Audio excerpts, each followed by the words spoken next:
Let's go, it's the Whitey Show. Whitey Show. Whitey Show. Whitey Show. Whitey Show. Which final man that ain't got time to shake your head? Get that side check, put it in pockets like it's back. Going downtown. I'm doing a double review because I played episode 2 and 3 back to back. I probably should just wait till the whole thing is over, but I'm Whitey, so fuck it. Right where the episode 1 leaves off, we are on the search to find Snow's killer, right? That's the whole big thing. But I'm not going to give spoilers away, but I guess you can obviously see Snow's still alive. So it picks up, and 2 and 3 get deeper into the plot as we go on, but we really don't, know what's happening or who really is the bad guy, and that makes it, fun. There's betrayal, liars, killers. It's all coming to this huge climax, and we just don't know how it'll end. The gameplay stays largely intact. Search for clues, make choices with the dialogue and the story, and of course the quick time events that show off some great cinematic fights. So, does episode 2 and 3 level, same level as the badassness of episode 1, or does it come a little bit short? Let's find out. Which final man that ain't got time to shake your head? Get that side check, put it in pockets like it's back. Going downtown.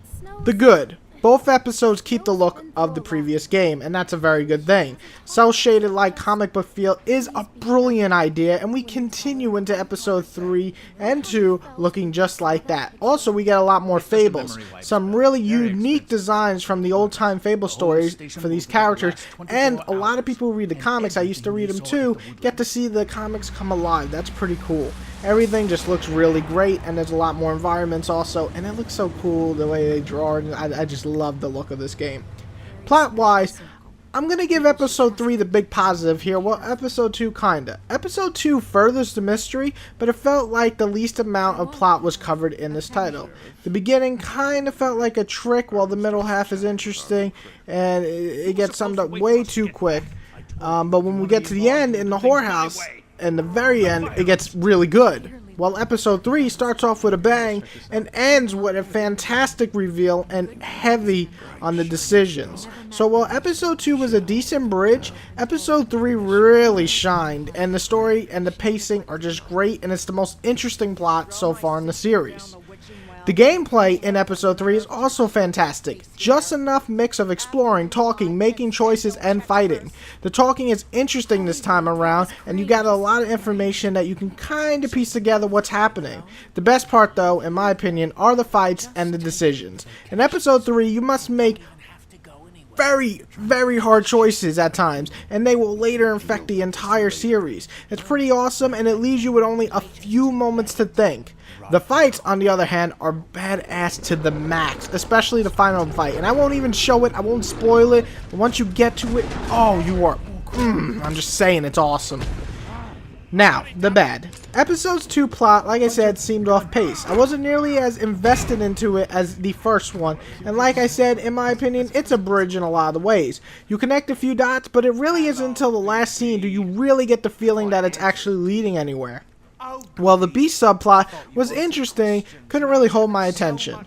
Also, as before, the stutters are in full effect. Surprisingly, in episode 3, they have died down quite a bit, especially during the fights, but 2 definitely had some serious stutters, especially at the start, to the point where it almost interrupts the flow of the entire game, and believe me, I believe that episode 2 was a bit rushed. Which final man that ain't got time to shake your head? Get that side check, put it in pockets like it's back. Going downtown.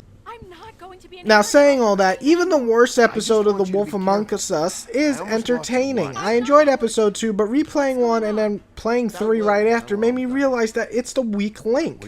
2, while good, is sitting about at a 7, weaker than episode 1 in my opinion. Now, 3, right from the get-go, is a roller coaster of emotions and twists.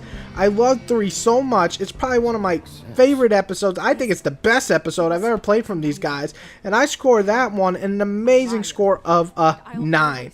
And I don't know how they're going to top it, but I really can't wait for episode 4 and 5. So pick up both definitely. definitely, but pick up 3, like the second you buy 2, buy 3 right away, because you're going to want to know what happens next, and 3 does not disappoint.